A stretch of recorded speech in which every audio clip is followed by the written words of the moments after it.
Today, I'm going to take you through, this is going to be a bit different than the previous kind of trainings I've done. Today, I'm going to take you through exactly how I'd find a brand new kind of profitable market from scratch. And obviously, the idea is to find deals as well, but to really find a profitable market if I was starting over from zero, which I think I've gotten a lot of questions about that. So I'm sure it's kind of on everyone's mind.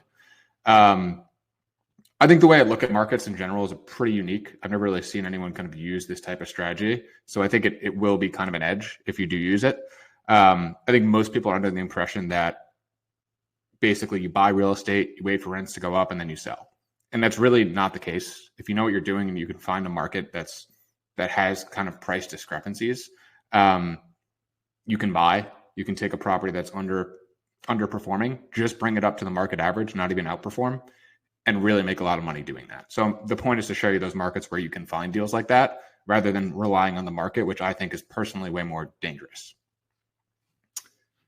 So let's get into it. It's the agenda for the day. So we'll start off with just kind of how to find profitable markets and deals from scratch.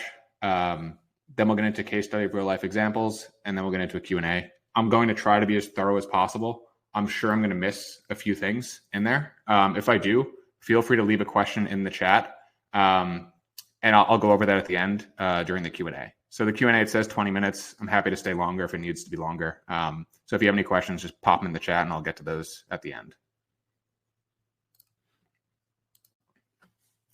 All right, before I get into everything, I'm going to just talk about my backstory really briefly.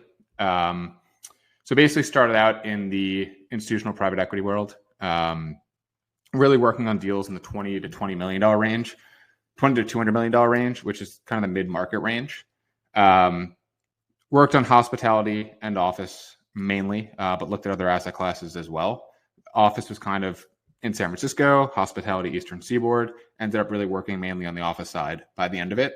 And that went really well. Obviously, everyone kind of sees the office post-COVID, but pre-COVID, it was an incredible spot to be. It was kind of like a powder keg. You had all the tech firms in the Bay Area, and you really couldn't build there due to all the regulations. So really, really took off. It was a great spot to be. Ended up leaving roughly 3 years ago to go run my own real estate private equity firm. Now I focus on deals in the $2 to $20 million range. So a little bit kind of sub-institutional scale, really kind of an area of the market where I think there's a lot of holes. And typically I've been able to, thus far, really outperform there. So that's really the space I'm in right now. I'll spend a little bit more time on this slide just because I think I get a ton of questions about how to leave your job. And I think that's a really important thing to go over. So the first thing is, if you do want to leave your job, right, one of the most important things is starting to buy immediately. And I think people really don't understand the effects of kind of how real estate works and how it compounds. But basically everything compounds, right? The relationships you have compound, whether that's a lender relationship with a bank, a broker relationship, an equity relationship with your investors. These things all compound. Your market knowledge compounds.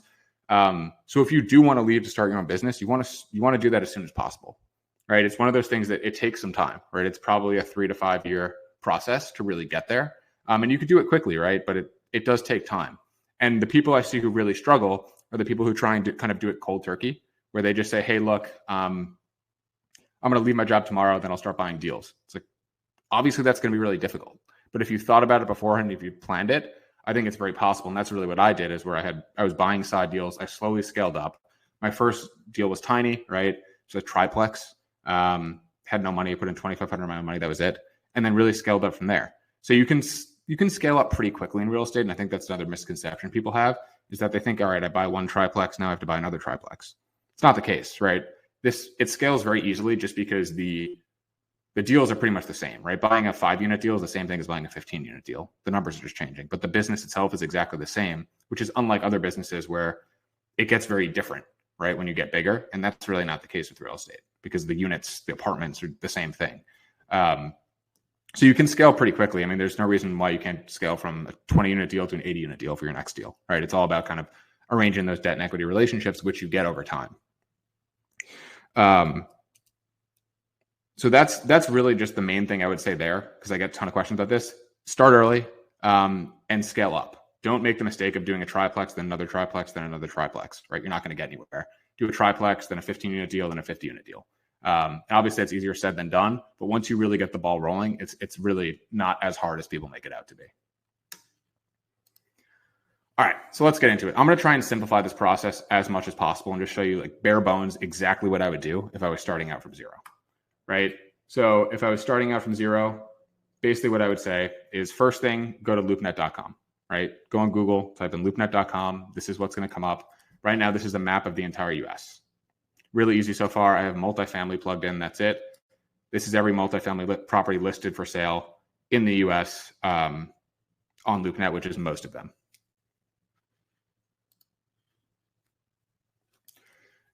Next thing I would do is set filters. And I think what some people do wrong here is they really set too many filters.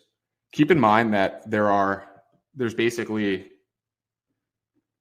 going to be brokers who are listing every deal on this site, right? That's how it works. So the more filters you put in, the more opportunity for them to mess up because maybe they mislisted a deal and they do that all the time. So I like to be very broad. Really, the only things I fill in the filters is I try and shoot for a minimum 6% cap rate market when I'm starting out. And that top left box that says USA, I would plug in a location there. Typically what I would say, if you're starting out, I think most people live in a bigger city. I would try and kind of draw a circle, maybe 2 to 4 hours outside that city and search that area. And I would put in just 6% cap rate plus. Really what I would do then is I would look for kind of pockets where you see at least 3 deals, maybe 3 to 5 deals at least that are listed. And then I would investigate those pockets. So once you kind of find a market with those 3 to 5 deals listed, basically what you'll see is here, one second, basically you'll see a map like this again, right? Obviously scale down to that area and you're going to see these red dots. So you click on those red dots and that should get you a property, right? That's all those are individual properties. I would underwrite every single property in that market. And this is what my first pass underwriting typically looks like. It's a back of the envelope deal. Really what I'm looking to do is I'm looking to find a deal and really a market where I can stabilize 200 basis points above the market cap rate. So you see those 2 red circles here. You have the exit cap rate at 7.5%, the stabilized yield at 10%, basically, and I'll get into more of what that is in a second. But you need a 200 basis point spread. In this case, it's 250 basis points. That means I'm making money on the deal and as making very good money on the deal. In this case, you can see the equity multiple on this deal will be a 2x. Obviously, this is just an example, but just to show you how it works. So that's really what you're looking for in these markets is you're looking for a spread, right? Because that means there's an inefficiency in the market. You can exploit that. You can buy the deal. You can bring it up to market and you could sell it and you can make money on it. A lot of markets don't have that. And I think this is a huge issue people run into is they'll be in a market like New York and they're saying they can't find a deal. You're never going to find a deal in New York, right? Because there's no spread. Because basically what happens is in a market like that, you end up having so many different bidders on every asset that it's almost a liquid market. It's similar to the stock market at that point. Obviously not the same, but in terms of real estate, it's the most similar to the stock market. And you don't really, the whole point of the more liquid a market gets, the more efficient it is, right? So you actually want to be in markets that are actually illiquid. And I know this is it's like kind of hard to understand. Most people always want a liquid market, but in real estate, the entire edge is that it's an illiquid market or mostly a liquid market where you can kind of find alpha. So I think you really want to lean into that and find those places, kind of those secondary, those tertiary markets where it's not as liquid, where there are price discrepancies. And basically this process is showing you if that market exists. The other thing I'll say is when you're doing these underwritings of all these deals, right? Let's say there's 5 deals in the market, you underwrite all 5 of them. If you find any spread at all, that's a good sign because that means those are the deals that are listed. If there's a spread on listed deals, that means the deals that are unlisted are going to have probably even bigger spread, right? So if you found that in a 5-minute kind of quick pass, imagine what happens when you deep dive into the market. So when you're doing that first kind of initial pass, you don't need a 200 basis point spread to see if the market works, but you do want a 200 basis point spread when you're buying a deal, if that makes sense. All right, to take a step back and just kind of show you why stabilized yield and market cap rate is kind of the way to go when you're looking for a market. I want to tell you what kind of most people focus on, right? The average person is really focusing on what I would call the statistics. So that's the unemployment rate, median income, schools, population growth, all of this, right? And I'm not going to call these things unimportant because I think it's important to look at every part of a market when you're buying, but it doesn't directly lead to you making money in real estate. And I'll show you why in a second. But basically, in order to make money, you need your stabilized yield above the market cap rate. It's just pure math. It's the only way to make money in real estate. So when you're focusing on these other metrics, whether it be population growth or whatever, it doesn't directly result in you making money in real estate, right? So let's say you're in a market and the population grows 3%, you don't automatically make more money, right? That's not how it works. Maybe you will, but you won't automatically. Same thing, unemployment rate drops, right? You're not going to make more money. Well, if the stabilized yield gets higher above the market cap rate, you will automatically make more money. It's a direct correlation, just pure math. So I'll show you why in a second, but really I would hone in on that. And that's really the main way you should be picking a market rather than looking at these statistics, which are kind of more downstream. And like I said, it's not unimportant. I would look at it afterward, but it shouldn't be the main focus of when you're picking a market because it's not how you make money, right? You want to find a place where there are price discrepancies, where there's a hole where you can find alpha. These kind of statistics on the left don't show you that at all. All right, so here's more kind of a more visual representation of what I was talking about. So for those of you who don't know, the market cap rate is basically just the average cap rate properties sell for in the market. And you could think of it as kind of a multiple, right? Basically a 5% cap rate is the same thing as a 20x multiple. So same thing there for those of you who come from kind of a more private equity side where you're buying other businesses. But basically the stabilized yield is your total stabilized NOI. So if you look at this kind of top, the top kind of formula highlighted in green here, where the NOI is 544,500, right? And then you look at your capital stack and your total cost in the deal of just over 6,050,000. Your stabilized yield is that stabilized NOI divided by those deal costs. So it's basically your personal cap rate where you're stabilizing. And the idea is once you get above the market cap rate, right, people are going to pay you more for a yield that you've created. And that's all that's happening here. And if you look at the top one, right, you'll see that the stabilized yield's above the market cap rate, and there's $1.7 million of profit, and there's a 1.87 equity multiple. If you look at the bottom one, all that's happening there is you're paying a little more for the asset, and that leads to your stabilized yield being below the market cap rate. You're now losing money. So it is not mathematically possible for you to make money in real estate with your stabilized yield being below the market cap rate, right? It's not possible whatsoever. As soon as it is above there, you're making money. And that's why it's such an important thing to look out for rather than those other statistics, because if that checks out, you're going to make money, right? So it really is very simple. And I tried to make this process as simple as possible intentionally in this kind of, in this webinar, because it actually is that simple, right? That is the main thing you need to look at. Everything else you can look at afterward, but it's not going to be the primary driver of whether you're making money in a market. So that's what I would focus on to start out. There are obviously other things you'll need to know during your underwriting, and these are questions I get all the time. So just looking back at, a second, this thing's a bit slow. The underwriting here, right? There are a few assumptions you need to have. So you need to know that market cap rate that we talked about so you can find the spread. You need to know what the market rent is. You need to know a few other things too, right? So basically what I'm showing you in this slide here is kind of how to get that information, because that's a common question I get too. So for market cap rate, typically you want to either ask brokers, look up brokerage reports, which typically if you search multifamily market report in wherever, say Chicago, multifamily market report in Chicago, you get 10 of them, probably from CBRE, from JLL, from Marcus & Millichap. You can look at those.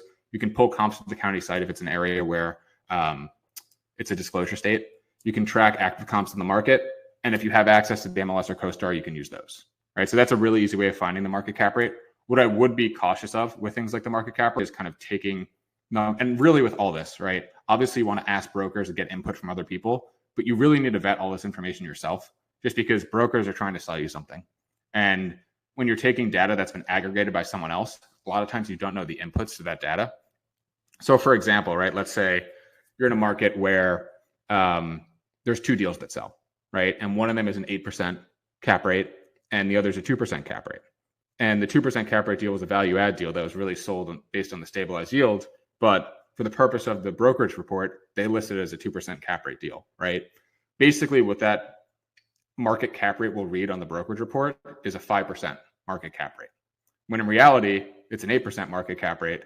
And someone was just buying a deal that they planned on stabilizing way higher than a 2, right? So you have to be careful of things like that, because that will pop up as well.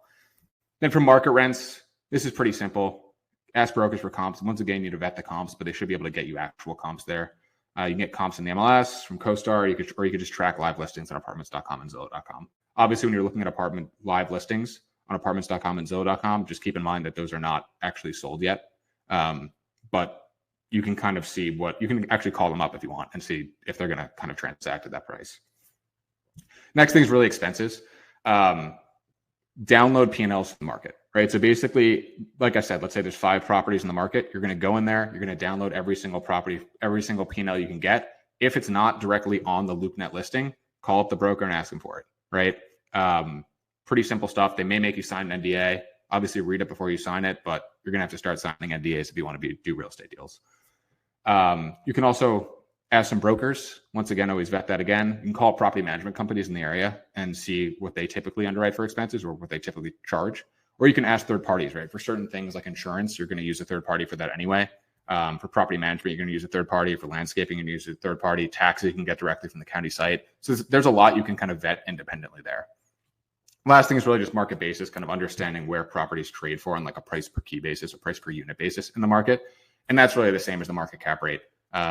Obviously, you have an advantage if you have access to MLS or CoStar. Not everyone has that. That's fine. I didn't have that when I was starting out.